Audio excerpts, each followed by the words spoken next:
नमस्कार। नील युग study channel में आप सब दोस्तों का हार्दिक स्वागत है। आज हम इस वीडियो में देखने वाले हैं सीबीएसई क्लास 8 एनसीईआरटी के समाधान और सब्जेक्ट है विज्ञान, यानी कि विषय है विज्ञान। और इसमें जो पार्ट नंबर है वो नंबर 6 है, जिसका नाम है दहन और ज्वाला। दहन और ज्वाला जो पाठ दिया है, अध्याय दिया है, उसमें जो उनके अभ्यास के जो सारे प्रश्न हैं, उन अभ्यास के सारे प्रश्नों को हम इस वीडियो में सॉल्यूशन के रूप में देखने वाले हैं। तो वीडियो को ज़रूर देखना। स्टार्ट करते हैं वीडियो की। देखिए, पहला सवाल आपके सामने ये रहा। देखिए क्या है,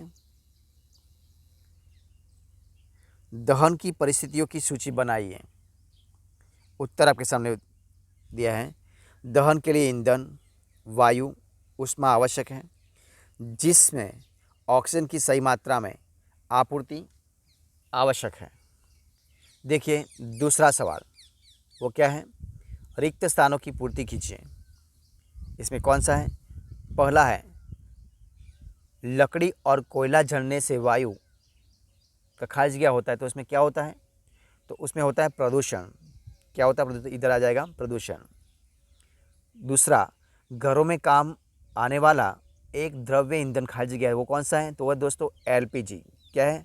एलपीजी। तो इधर आ जाएगा एलपीजी, जो हम सिलेंडर के रूप में यूज करते हैं। तीसरा, जलना प्रारंभ होने से पहले ईंधन को उसके खारिज गया तक गर्म करना आवश्यक है, तो उसमें क्या होता है? तो उसको ज्वलन ताप देना तक। जब तक वो ज्वलन ताप तक गर्म नहीं करते हैं तब तक वो नहीं होता, इसलिए ज्वलन ताप तक गर्म करना आवश्यक है। ग, देखिए क्या है, तेल द्वारा उत्पन्न आग को खारिज द्वारा नियंत्रित नहीं किया जा सकता, तो किसके द्वारा? तो पानी द्वारा। तेल द्वारा उत्पन्न आग को पानी द्वारा नियंत्रित नहीं किया जा सकता। ठीक है, अब देखते हैं सवाल नंबर तीसरा। देखिए वो क्या है, आपके सामने रहा। समझाइए कि मोटर वाहनों में सीएनजी के उपयोग से हमारे शहरों का प्रदूषण किस प्रकार कम हुआ है। तो देखिए उनका आंसर आपके सामने है। मोटर वाहनों में ईंधन के रूप में डीजल और पेट्रोल का स्थान अब सीएनजी ले रही है, क्योंकि सीएनजी सल्फर और नाइट्रोजन के ऑक्साइडों का उत्पादन अल्प मात्रा में करती है। पेट्रोल जलने के दौरान बिना जले कार्बन कण छोड़ते हैं, जो दमा जैसे श्वास रोग उत्पन्न करते हैं, जबकि सीएनजी इस प्रकार के कोई कण नहीं छोड़ती। अतः सीएनजी एक अधिक स्वच्छ ईंधन है। अब देखिए सवाल नंबर चौथा क्या है, ये रहा आपके सामने। ईंधन के रूप में से एलपीजी और लकड़ी की तुलना कीजिए। तो देखिए हम उनकी तुलना करते हैं। देखिए तो इधर एलपीजी दिया है और इधर लकड़ी। तो पहला है, इसका ऊष्मीय मान बहुत ऊंचा होता है। किसका? एलपीजी का। जब लकड़ी का, तो इसका ऊष्मीय मान एलपीजी की तुलना में कम होता है। दूसरा, एलपीजी का ज्वलनांक कम होता है, इसलिए इसे जलाने के लिए अधिक ऊर्जा व्यय नहीं करनी पड़ती। और उसके अलावा लकड़ी का ज्वलनांक बहुत अधिक होता है, इसलिए इसे जलाने के लिए पहले अधिक ऊर्जा व्यय करनी पड़ती है। तीसरा, यह बिना धुआं किए जलती है, जिससे प्रदूषण नहीं होता है, और यह धुएं के साथ जलती है, जिससे वायु प्रदूषण होता है। नंबर 4, इसके जलने पर कोई विषैली गैस उत्पन्न नहीं होती, और लकड़ी के जलने पर CO2 मीन्स कार्बन डाइऑक्साइड तथा कम वायु में CO कार्बन मोनोऑक्साइड गैस उत्पन्न होती है। 5वां, इसको आसानी से भंडारित किया जा सकता है, और ठोस और भारी होने के कारण इसे भंडारित नहीं किया जा सकता। अब देखते हैं नंबर 6, इसको जलाने पर अवशेष नहीं बचता है, और इसको जलाने पर राख जैसे अवशेष बचते हैं। ठीक है, अब देखते हैं सवाल नंबर 5वां, कारण बताइए। इसमें क है, तो पहला क्या है, विद्युत उपकरण से संबंध आग पर नियंत्रण पाने हेतु जल का उपयोग नहीं किया जाता। तो कारण, तो देखिए क्या है, विद्युत उपकरणों से संबंध आग पर नियंत्रण पाने के लिए पानी का इस्तेमाल नहीं किया जा सकता, क्योंकि पानी विद्युत का बहुत अच्छा सुचालक है। और जब पानी किसी नग्न लाइव तार पर गिरा जाएगा तो पानी फेंकने वाले व्यक्ति को बहुत तेज विद्युत का झटका लग सकता है, जिससे उसकी मृत्यु भी हो सकती है। दूसरा देखिए ख, एलपीजी लकड़ी से अच्छा घरेलू ईंधन है। किस लिए? तो देखिए उनका आंसर है क्योंकि एलपीजी लकड़ी से अच्छा ईंधन है, क्योंकि एलपीजी का ज्वलनांक लकड़ी की तुलना में कम होता है, उष्मीयमान अधिक होता है और यह लकड़ी के विपरीत प्रदूषण रहित ईंधन है, इसलिए। अब देखिए तीसरा, कागज़ स्वयं सरलता से आग पकड़ लेता है, जबकि एल्यूमिनियम पाइप के चारों तरफ लपेटा गया कागज़ का टुकड़ा आग नहीं पकड़ता। किस लिए? तो देखिए इधर आंसर है क्योंकि हम जानते हैं कि एल्यूमिनियम एक धातु है और ऊष्मा का एक अच्छा सुचालक है। एल्यूमिनियम धातु के चारों तरफ लिपटे कागज़ का ताप जब बढ़ने लगता है तो एल्यूमिनियम कागज़ से ऊष्मा को अवशोषित करके कागज़ के ताप को उसके ज्वलन ताप से कम कर देता है। यही कारण है कि कागज़ स्वयं सरलता से आग पकड़ लेता है, जबकि एल्यूमिनियम पाइप के चारों ओर लपेटा गया कागज़ का टुकड़ा आग नहीं पकड़ता। अब देखिए सवाल नंबर 6।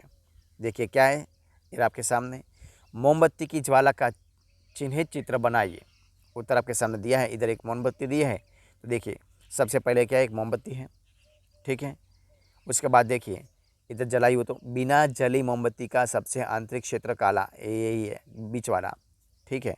और उसके बाद सबसे कम गर्म, इधर सबसे कम गर्म है, बीच में दिया है। आंशिक दहन वाला मध्य भाग जिसको हम पीला कहते हैं वही है, और कम गर्म यही है, और सबसे गर्म भाग यही है ऊपर वाला, और पूर्ण दहन का बाह्य क्षेत्र जो नीला इधर दिख रहा है वही है। अब देखते हैं सवाल नंबर 7।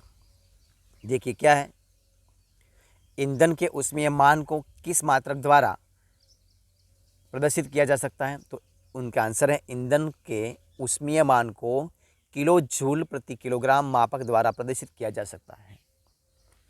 अब देखते हैं सवाल नंबर कौन सा है, 8वां। समझाइए कि CO2 किस प्रकार आग को नियंत्रित करती है, मीन्स कार्बन डाइऑक्साइड किस प्रकार नियंत्रित करती है। तो देखिए उनका आंसर है पेट्रोल और विद्युत उपकरण जैसे ज्वलनशील पदार्थों में लगी आग को बुझाने के लिए कार्बन डाइऑक्साइड सबसे अच्छा अग्निशामक है। ऑक्सीजन की तुलना में अधिक भारी होने के कारण CO2 आग को एक कंबल की तरह लपेट लेती है।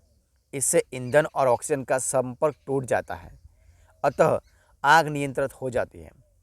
कार्बन डाइऑक्साइड मीन्स CO2 का एक अन्य लाभ यह है कि सामान्यतः यह विद्युत उपकरणों को हानि नहीं पहुंचाती। सिलेंडरों से छोड़े जाने पर CO2 मीन्स कार्बन डाइऑक्साइड बहुत तेज़ी से फैलती है और ठंडी हो जाती है, अतः यह न केवल आग को चारों तरफ से घेर लेती है बल्कि ईंधन के ताप को भी कोई हानि नहीं पहुंचाती, इसलिए यह अति उत्तम अग्निशामक है। अब देखते हैं सवाल नंबर 9। देखिए क्या है, हरी पत्तियों के ढेर को जलाना कठिन होता है परंतु सूखी पत्तियों में आग आसानी से लग जाती है, समझाइए।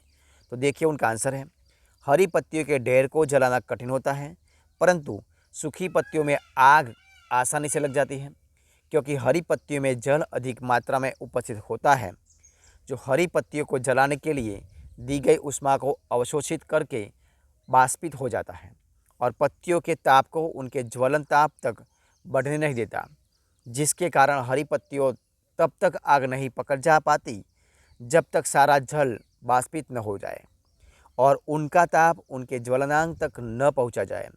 सूखी पत्तियों में पानी नहीं होने का कारण ये जल्दी आग पकड़ लेती है, क्योंकि इनको जलाने के लिए दी गई ऊष्मा इनके ताप को शीघ्र ही इनके ज्वलन ताप तक पहुंचा देती है और ये जलन शुरू कर देती है।